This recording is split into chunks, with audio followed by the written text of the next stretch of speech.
নমস্কার বন্ধুরা, শঙ্করী কিচেনে সকলকে স্বাগত। আজ শেয়ার করব নিরামিষ চাল পটল। আজকে চাল পটলটা আমি অন্যভাবে তৈরি করেছি। পুরো রেসিপিটা সঙ্গে থাকবেন, স্কিপ করবেন না। স্কিপ করলে অনেকটাই মিস হয়ে যাবে। ভাতের সাথে এটা সার্ভ করুন, খেতে খুবই সুস্বাদু। তাহলে চলুন শুরু করা যাক। আজকের রান্নার প্রধান উপকরণ হচ্ছে পটল। এখানে আমি 250 গ্রাম পটল নিয়েছি। পটলের বোটার দিকের অংশটা আমি কেটে নিয়েছি আর পটলের খোসাটা ছাড়িয়ে নিয়েছি। আজকের রেসিপিটা দেখার পর আপনাদের যদি ভালো লাগে তাহলে অবশ্যই একটা লাইক, শেয়ার ও কমেন্ট করবেন। বেল আইকন সমেত আমার চ্যানেলটা সাবস্ক্রাইব করে আমার পাশে থাকবেন।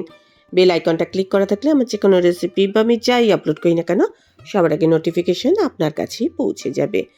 পটলের খোসাটা তো ছাড়ানো হয়ে গেছে। এবার পটলগুলোকে আমি 2 ভাগ করে নিচ্ছি। যদি বড় পটল হয় তাহলে 3 ভাগ করলেও হবে।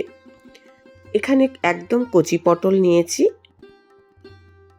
রান্নাতে আমি 2টো আলু ব্যবহার করব।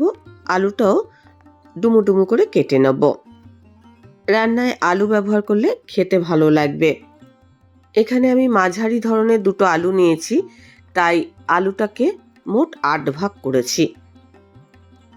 এই রান্নায় আমি তেঁতুলের পাল্প ব্যবহার করব, তাই তেঁতুলটা ভিজিয়ে রাখছি। অল্প পরিমাণেই তেঁতুল ভিজিয়েছি। পটলগুলো কেটে নেওয়ার পর পটলগুলোর মধ্যে নুন আর হলুদ আমি এখন মাখিয়ে রাখবো। এতে পটলটা নরম হয়ে যাবে, তেলও কম টানবে আর পটলের মধ্যে ভালোভাবে নুনটাও ঢুকবে। এই রান্নায় আমি কিছু পরিমাণ নারকেল কুচি ব্যবহার করব আর কিছু পরিমাণ কড়াইশুঁটিও ব্যবহার করব। এই রান্নায় আরও একটা প্রধান উপকরণ হচ্ছে গোবিন্দভোগ চাল। 50 গ্রাম চাল ধুয়ে জল ঝরিয়ে রেখেছি। রান্নাটা করব সর্ষের তেলে। অল্প পরিমাণে সর্ষের তেল সবার আগে গরম করে নিয়ে তার মধ্যে নারকেল কুচিগুলো ভেজে নেব। মিডিয়াম টু লো ফ্লেমে নারকেল কুচিগুলো ভাজবো আর নারকেল কুচির মধ্যে যতক্ষণ না লালচে কালার আসবে ততক্ষণ পর্যন্ত ভাজবো। নারকেল কুচিগুলো এখন দেখুন একদম সুন্দর লালচে কালার এসছে। এই অবস্থায় নারকেল কুচিগুলো আমি অন্য পাত্রে তুলে রেখে দেব। এই যে তেলটা পড়ে রয়েছে এই তেলের মধ্যে আমি আলুটা ভেজে নেব। আলুটাও আমি লাল লাল করে ভাজবো। পরপর আপনারা আমি যেভাবে ভাজাভুজিগুলো করছি আপনারাও সেইভাবেই ভাজাভুজিগুলো করবেন। নারকেল ভাজার যে সুন্দর গন্ধ হয় সেই গন্ধটা কিন্তু তেলের মধ্যে ছড়িয়ে আছে। সেই ভাজা তেলের মধ্যেই আমি কিন্তু আলুটা সবার আগে ভেজে নিয়েছি। তারপরে দেখুন যে তেলটা পড়ে আছে সেই তেলেতেই আমি পটলটা ভেজে নেব। পটল ভাজার সময় তেলের পরিমাণ যেন বেশি না থাকে, কেননা পটল ভাজার তেলটা কালো হয়ে যায়। এই সময় কিন্তু তেলের পরিমাণটা একটু অল্পই নেবেন, যাতে পটলটা ভাজার পর তেল আর না পড়ে থাকে। দেখুন আমি এই যে পটলটা ভাজছি যে খুব একটা তেল পড়ে নেই। সব পটলগুলো ভেজে আমি অন্য পাত্রে তুলে রাখবো। খুব সামান্য পরিমাণেই তেল আছে, এইটুকু তেলে সেরকম কিছু অসুবিধা হবে না। এইবার আমি আরও একটু তেল গরম করে নিয়েছি।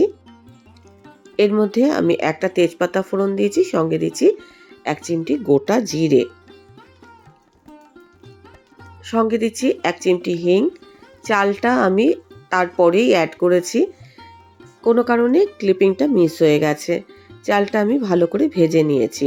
চাল ভাজার সময় আমি এর মধ্যে 1 চা চামচ গ্রেট করা আদা দিয়ে দিয়েছি। একই সঙ্গে সব কিছু ভালো করে ভেজে নেব।